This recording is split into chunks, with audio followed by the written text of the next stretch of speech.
Well, allow me to introduce our panelists who are already here in studio with us to also weigh in on this particular new development. Is Matiangi now juggling a lot of frogs, right? His hands full as far as duties are concerned. With the latest from the president, we have with us this morning, I mentioned to you earlier at the top of the hour, I introduced to you, this is Dr. Mustafa Ali, who is here with us this morning. He's a conflict and resolution and national security expert. We do have with us as well Ambassador Erastus Mewencha, who is the chairman of African Capacity Building Foundation and a former chair of the African Union, also the chair of Trademark East Africa. We do have with us as well, this is Dr. Toussaint Murhula, who is a lecturer at the Institute of Peace Studies and International Relations, that is Hekima Institute of Peace Studies and International Relations. We do have with us as well Dr. Hassan Khannenje, also I mentioned him earlier at the top of the hour, who is the director at the Hekima Institute. And we have Prof Noah Midamba, who is the Vice Chancellor of KC University and an expert on foreign policy and diplomacy. Gentlemen, good morning again. Good morning. Fantastic. Let's just begin with Dr. Mustafa on this particular new development. And we can see the headlines, if we may just look at them. This is what the headline on the Daily Nation is all about. And people are actually juxtaposing this particular new appointment, or new roles, I should say, with a blow to Ruto. So they're trying to fraternize this with Ruto's also position as well. So they trimmed more of the powers from Ruto and given that to Matiangi. This is what now the Daily Nation is saying. Huge portfolio gives Interior Cabinet Secretary powers over security administration, implementation of government projects, and a fight against corruption, denying DP the opportunity to launch public projects and claim credit for development in 2022, jostling. And let's see also how the Standard also put this. Questions as Matiangi gets more powers. Executive order, this is the first one this year. President Kenyatta gives Interior CS an expanded mandate to supervise development programs, and you have all those new roles also enumerated here. And the Star gave this particular twist. Uhuru trims Ruto's power in new order, right? Matiangi named de facto chief minister in charge of key projects. President issues new executive order putting Interior CS in charge of Big Four NTSA, and it continues on page 2. And this is how also the People Daily splashed today. Uhuru makes CS Matiangi chief minister, in quotes there. What do you think, Dr. Mustafa? Yeah, Debarl, I must admit that when I read the executive order yesterday, yes, I didn't think about it in terms of the power dynamics, the succession debate, until this morning when I read on the Nation headline. What I saw and thought about last night was here is a president that wants to instill discipline in the country. You have some of the cabinet secretaries coming up with pronouncements that not in line with the wishes of President Uhuru Kenyatta. You have some politicians that have been running around and actually waving the flag of development and claiming it to their own credit, of course including the deputy president. When Kenyans elected President Uhuru Kenyatta, they gave him a mandate to develop this country and to secure this country. And that is exactly now what Uhuru Kenyatta is doing, is to call his troops to order and to instill discipline. And to do so, he needs a disciplinarian that will not claim political credit for the work that the president is leading. Of course, in the absence of the president, yes, Ruto deputizes the president. So when the president is not there in the monthly meetings or requires, when he's not there to receive a brief, Matiangi is going to brief the deputy president, Ruto. But what this does really, Debarl, is to stop this nonsense of politicians claiming credit for development that taxpayers are paying for, that they should not be claiming. All right, I know, of course, every Wednesday we are very apolitical, but of course, if with the splashes is also taking a political angle, we must just weigh in on this. But can we give it also a security twist to it? Because looking at what is happening right now, first of all, we have the president stopping all the projects, being launched in the country for a while. Then it takes a span of a long time until now. Then we have Matiangi taking over. Because initially we had Deputy President William Ruto, who was actually gallivanting all about all over the country, trying to launch this particular project. So people are seeing, of course, they're looking at it very keenly, and they're seeing there's a sort of a political, shifting that is, or dynamics playing out on this as far as the relationship between President Uhuru Kenyatta and Deputy President William Ruto is concerned. And a lot has been leading up to this, looking at also the breach or the breaking of portfolios when it comes to forums in public officials or public engagements. We can see also that has been breached before. I don't know what, Ambassador. Just an additional point, Debarl, and this is a trend. You see quite a number of key departments, including NTSA, that has now been taken to the Ministry of Interior. If you look at key appointments, you actually see security men or managers taking up these positions, from the Directorate of Public Prosecutions, the Office of the DPP, Immigration, the Director of Immigration, EACC, the Ethics and Anti-Corruption Commission. You see that it's being staffed by people who have a background in security. And so giving Matiangi, who basically leads the Ministry of Interior, giving him extra duties and responsibility, just confirms this trend that Uhuru is very serious, wants more discipline, and wants to secure this country. All right, thank you. Let's hear from Ambassador Erastus Mewencha. Well, once again, good morning, Debarl, and may I use this occasion to wish you a happy 2019. I hope it's not too late to do that, but also with my fellow panelists and our technical team. It's not too late if you're seeing each other for the first time. Exactly. Yeah, yes. Exactly. Well, first of all, I don't want to read too much politics aspect of it into this move. I look at it, the timing of it.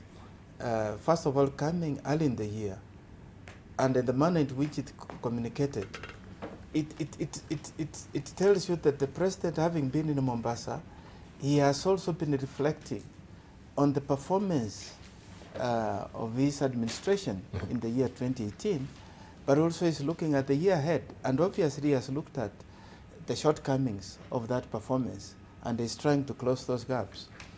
And my take of this is that if you look at even the time preceding this announcement or this executive order, the president has been visibly quite angry with his ministers, particularly on their performance.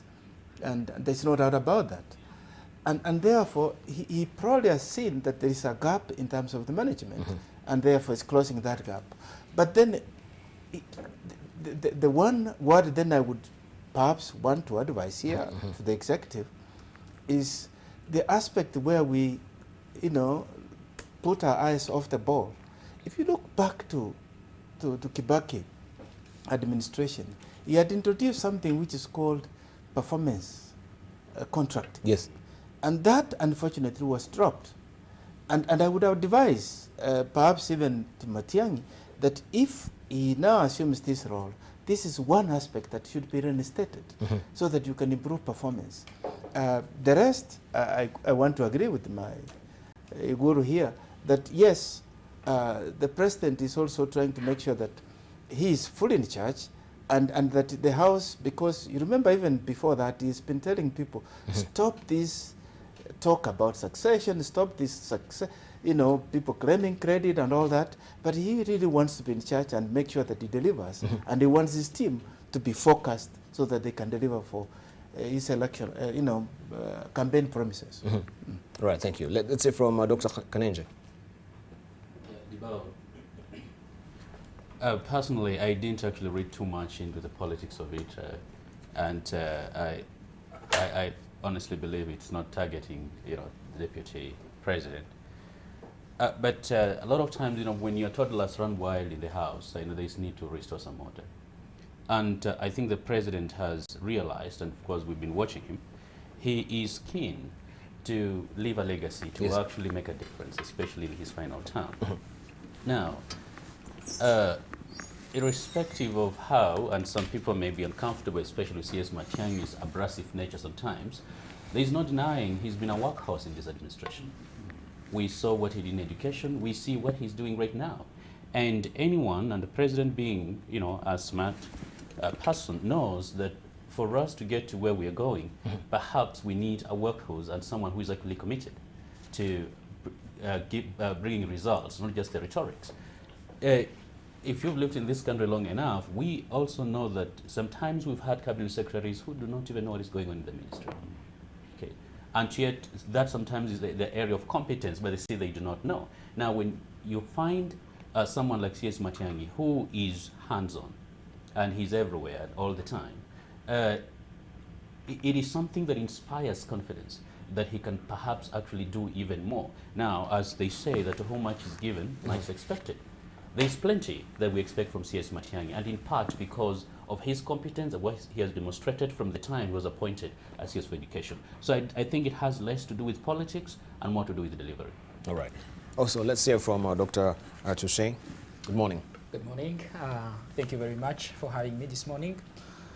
To be honest about this issue, I think my expertise is not enough to make a very meaningful contribution, so I may just pass. You may pass it. Yes. All right, thank you. Let's hear from Professor Noah Midamba. Debarl, good morning. Welcome back on the show. Thank you.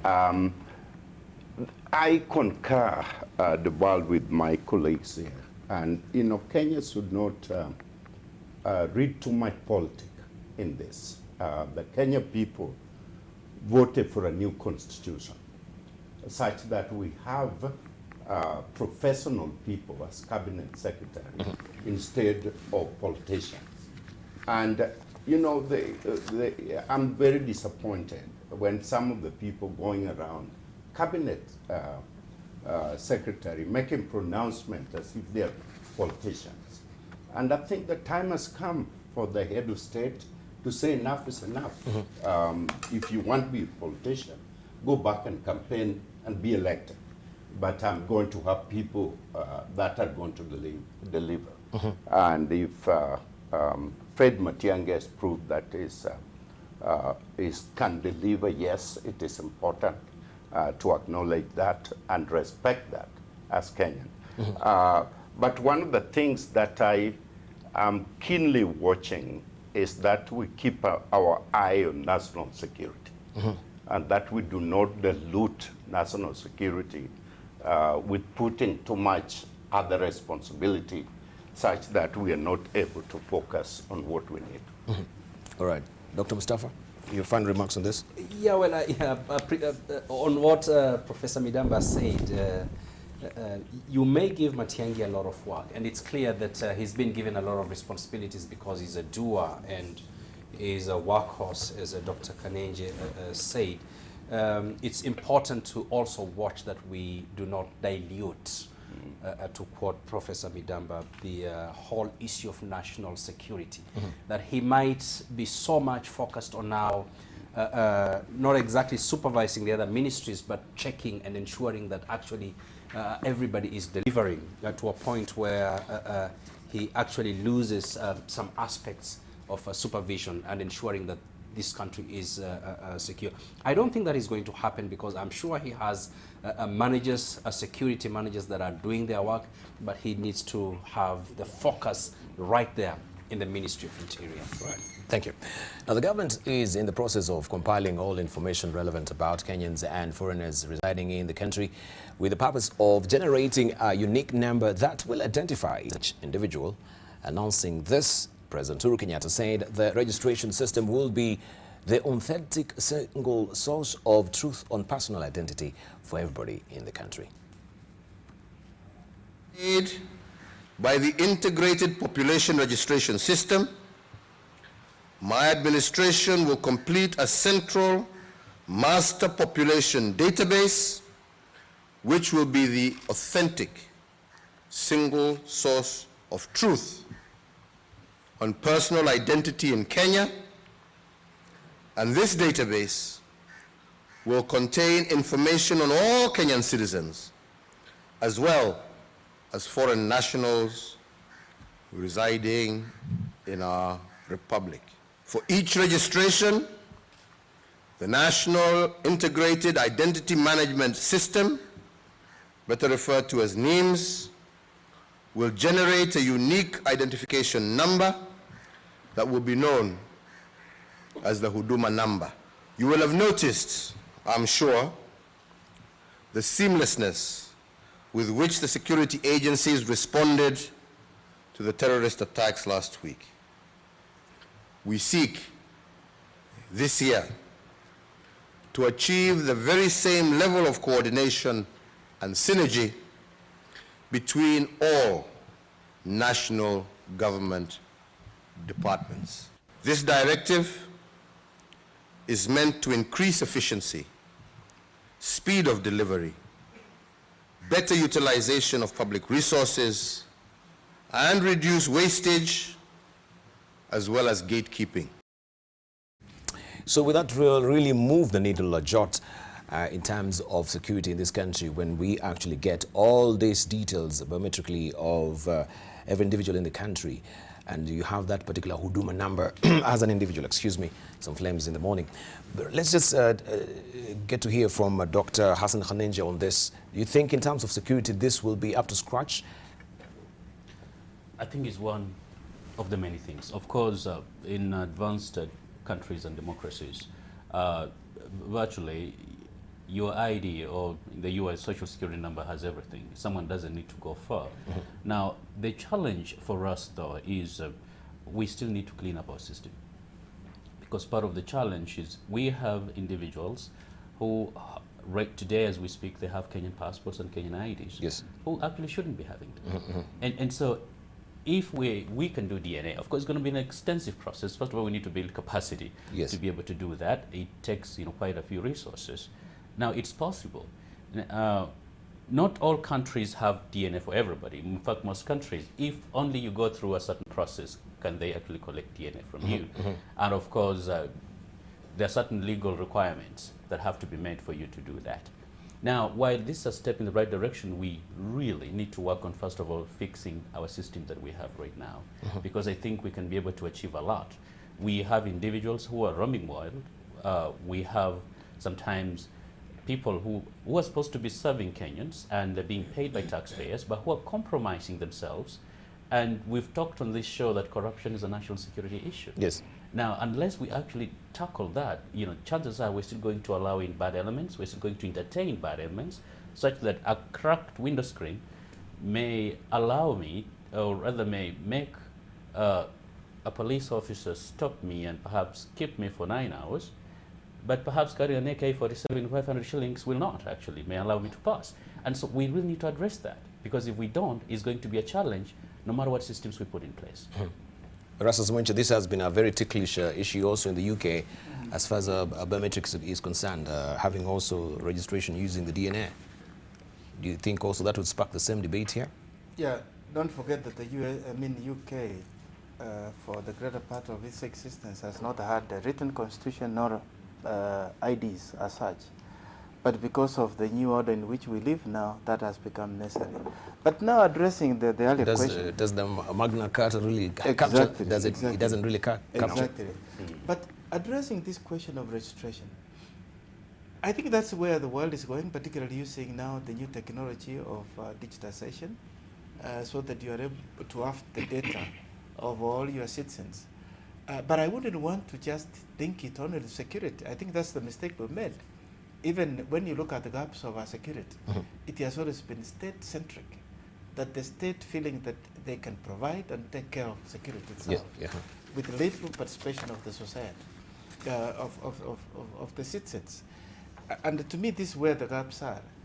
In addition to having that, and in most cases, perhaps just talking about that registration itself, it's important that now you have one number which is linked to your ID, your driving license, to your bank accounts, and everything. It's easier than, I'm sure this would engender a lot of debate from all quarters, but it is the way we are going. And the data that you generate can help you do many things, whether it's education, health, agriculture, whatever, security. And so we shouldn't just link it to just security. It should be much more. And that's where our Nyumba Kumi has failed, because Nyumba Kumi shouldn't have just been looked at as a security issue. Nyumba Kumi, if you see where it works well in countries like Switzerland or Ethiopia, where I lived for some time, you have a whole host of components that go with it. And so as we address our security issue, let us not just focus on what the state can do, but also let's embrace the larger population so that it's owned and there is participation. All right. Professor Noah Midamba. Debarl, I agree with the Ambassador Mewencha.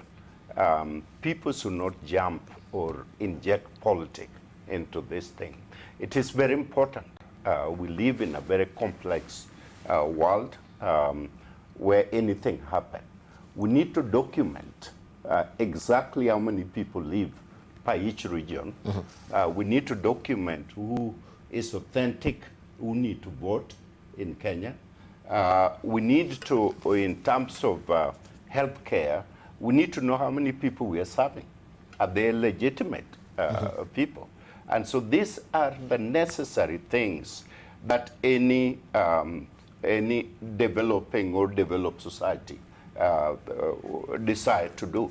Right now, Debarl, there is a really big question as to who is voting and how many people voted. And every year, every time, this is a persistent question. So once and for all, let's develop a fairly comprehensive database the way the German people did, so we can move ahead. All right. Okay, let's hear from Dr. Toussaint. Well, I agree actually with what has been said so far, but I think one of the key issues also that people need to take into consideration should be to look at the trade-offs between privacy and security. Yes. In any modern state, you know, it is really important that you manage the population for the sake of security in the cities or the countries. But at the same time, and I know that this is a fight that really characterizes the US society, how much data, information about my life or myself am I willing to just give away to the government for that sake? If it is the reason of controlling, say, security, sometimes the government can have all the data, but it does not prevent those with evil intentions to perpetrate whatever they want to do within the country. And I believe actually, as we were reflecting on the last act of terrorism, last week, yes, we began to see a new face that is emerging. Terrorism is not necessarily, imported from outside. It can be homegrown at some extent.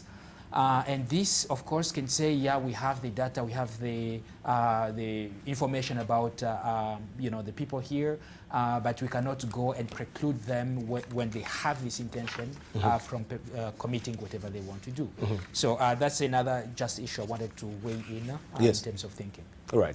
Okay, I just wanted to take us back. Okay, I can see Dr. Mustafa was stringing the leash to say something. Debarl, I think it's important to underline and emphasize that having a national DNA databank is critically important in fighting crime.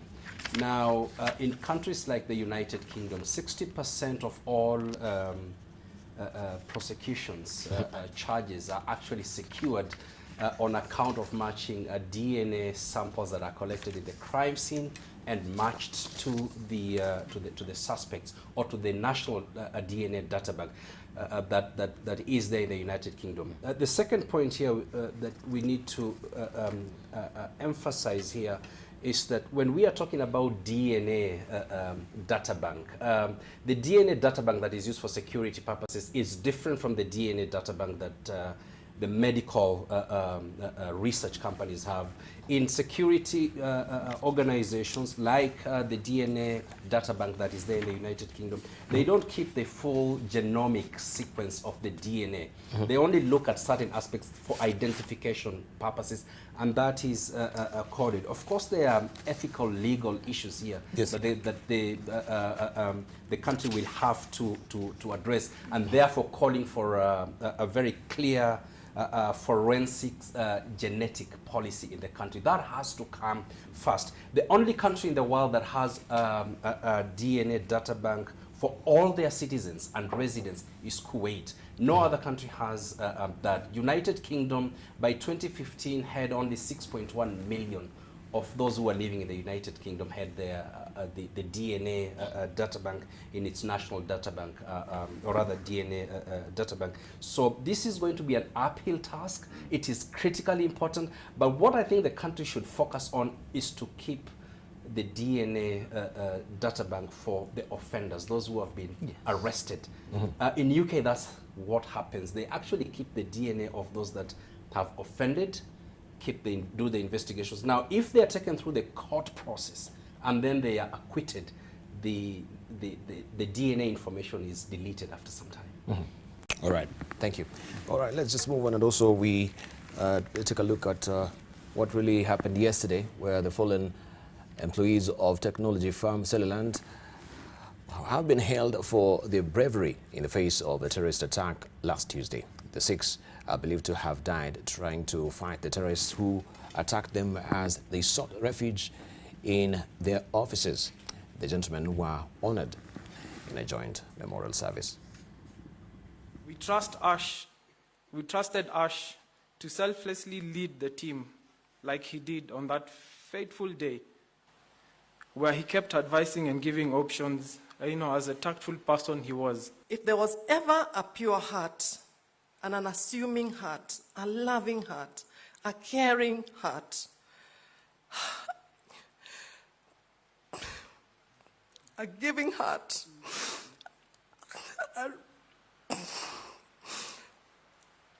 a really friendly person. Remember the dark jokes and your delightful sense of humor.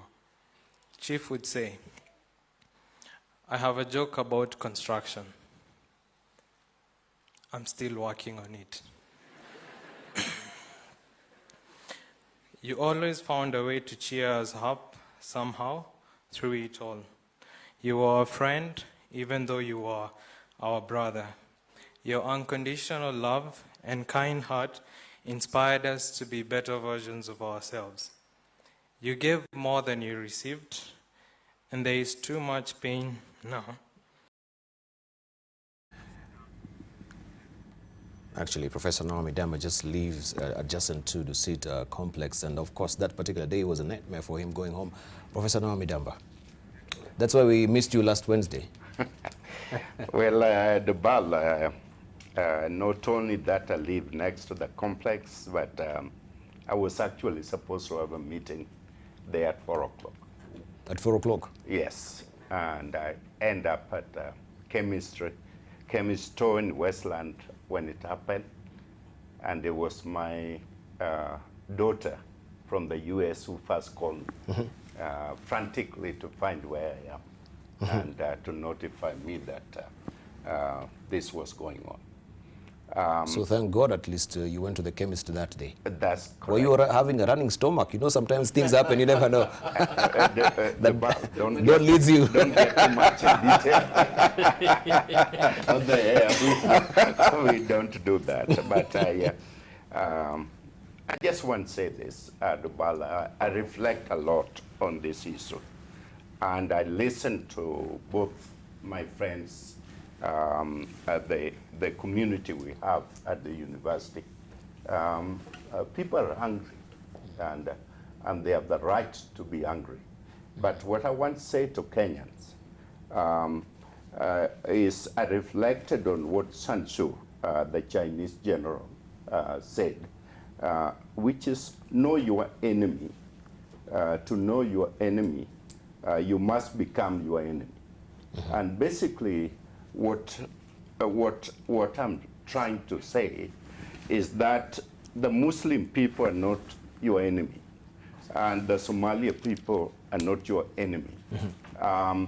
We're fighting a different enemy, and that enemy can be your daughter, it can be your sister, it can be your brother, it can be your friend.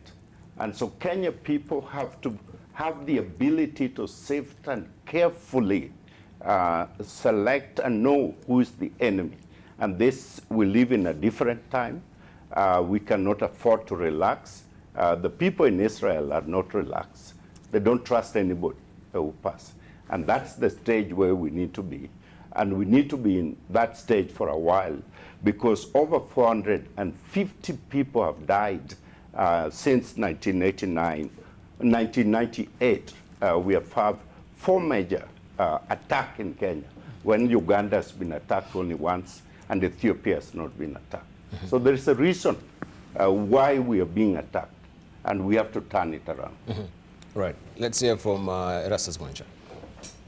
Yeah, to weigh in on this matter, first of all, I think one needs to appreciate the response by the public and the state when this happened. And I know of many friends, even family members who ought to have been there, or some of them who are there, but who ended up being rescued. And I think we thank God that the limitation, particularly on the human loss, was minimized because of that swift response. Having said that, I think this links very well with our earlier discussion, and there was, my fellow panelists alluding to the fact that we now live in an era that we need to look at how we are managing our security. And I think if you look at the 3 aspects of security, prevention or deterrence, how you respond and manage a crisis when it comes, and the post, I think we are doing well in terms of the second aspect, how you're managing the crisis, and also the post. We still need to improve on that aspect, particularly on the human rights, legal, and all this prosecution. But coming to the prevention, I think this is an area that we really need to look at again very seriously, particularly where the gaps are. When Professor here says, who your enemies, look at who's killing us. It's our kids. It is our family members. And where are they being recruited from? In places of university. Where are these being recruited? Youth. What are the predisposing factors for these youth to be there? You can almost go down and pin it to whether it's corruption or unemployment or disaffection, whatever it is. So the society must reflect on this, and for us to put on guards, because we live in dangerous times, and it can't be business as usual. An attack comes, a knee-jerk reaction, then we move on. Let us go back and reconstruct this model of security. Fantastic, fantastic. And I think, yes, we've had Erastus Mewencha and also Professor Noah Midamba, who were not here last week. We had also the opinions of the other panelists, that is Dr. Hassan Khannenje, Dr. Toussaint, and Mustafa Ali.